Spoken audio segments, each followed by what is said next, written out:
Pertama, di sini saya akan menjelaskan bagaimana cara penggunaan Blockpen dengan menggunakan DOSBox terlebih dahulu. Langkah awal yaitu klik 2 kali pada DOSBox atau double klik. Dan berikut adalah tampilan dari DOSBox. DOSBox ini digunakan untuk membuka Blockpen yang sudah diinstal sebelumnya. Caranya yaitu pastikan dahulu bahwa caps lock dalam keadaan menyala atau aktif. Kemudian ketik di DOSBox mount spasi C titik 2 slash Blockpen lalu enter. Kemudian ketik C titik 2 slash enter. Ketik bplan 90.exe dan enter. Dan berikut ini adalah tampilan dari Blockpen. Pada bawah tanggal dapat terlihat adanya keterangan untuk tetap memastikan bahwa caps lock harus dalam keadaan menyala atau aktif. Jika sudah, klik enter. Berikut ini adalah tampilan di mana terdapat dua pilihan, yaitu data from disk disimbolkan D dan keyboard disimbolkan K. Untuk data from disk atau D, artinya kita telah memiliki data hasil Blockpen yang telah disimpan sebelumnya. Dan untuk keyboard atau K, artinya kita belum memiliki data hasil Blockpen sebelumnya atau menginput data baru. Karena di sini ingin membuka data yang telah disimpan sebelumnya, maka ketik D lalu enter. Pada tampilan problem name, ketik nama Blockpen yang telah disimpan sebelumnya.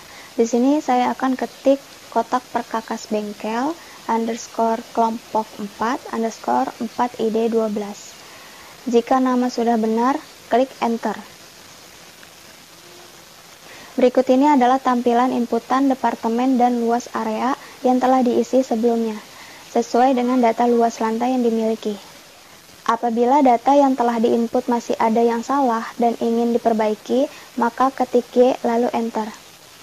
Apabila tidak ada yang diganti, cukup next dengan tekan enter. Berikut ini adalah tampilan relationship chart. Pada tampilan ini, data yang diinput didapatkan dari ARC atau Activity Relationship Chart produksi yang telah dibuat sebelumnya. Apabila terdapat kesalahan data inputan, kita bisa menggantinya dengan cara ketik Y lalu enter, kemudian pilih koordinat yang ingin diganti. Misalnya di sini yaitu pemotongan dengan penghalusan, maka ketik 3,4 lalu enter.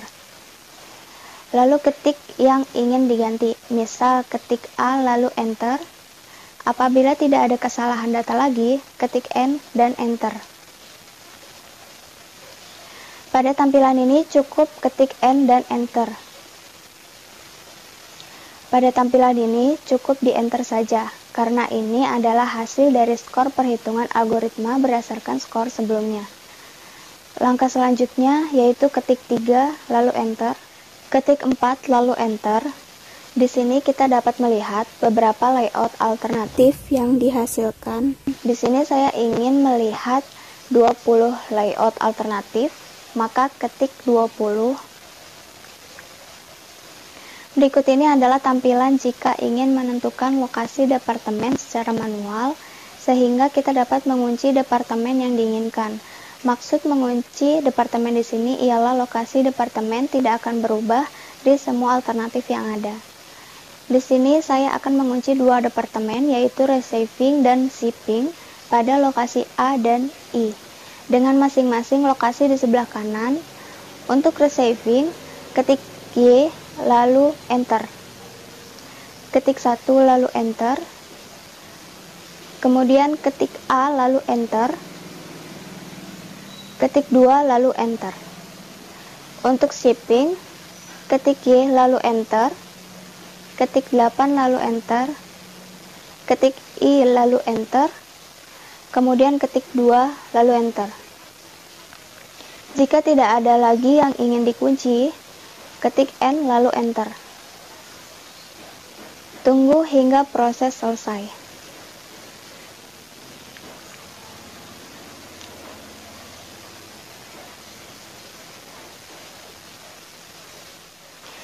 Berdasarkan hasil yang didapatkan, terdapat 20 layout alternatif dan terdapat 3 skor untuk dijadikan sebagai acuan dalam memilih layout yang nantinya akan digunakan. Sesuai dengan Edge Score, R Score, dan Reality Score. Edge Score digunakan untuk menentukan nilai kedekatan antar departemen. Semakin mendekati nilai 1, maka departemen tersebut makin berdekatan. Kemudian, R Score.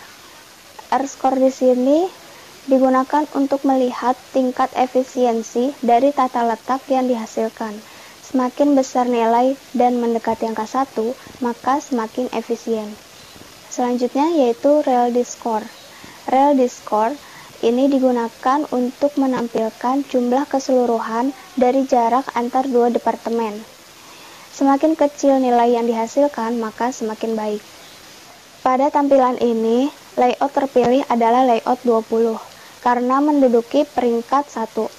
Adapun di sini saya akan memilih layout 8 yang menduduki peringkat kedua dengan Edge Score bernilai 0,82, R Score bernilai 0,93 dan Reality Score bernilai 663 atau 663.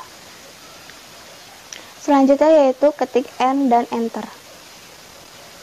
Jika ingin menyimpan layout yang didapat, ketik 7 dan Enter, lalu ketik 5 dan Enter, lalu ketik nama file sesuai dengan yang telah disimpan sebelumnya.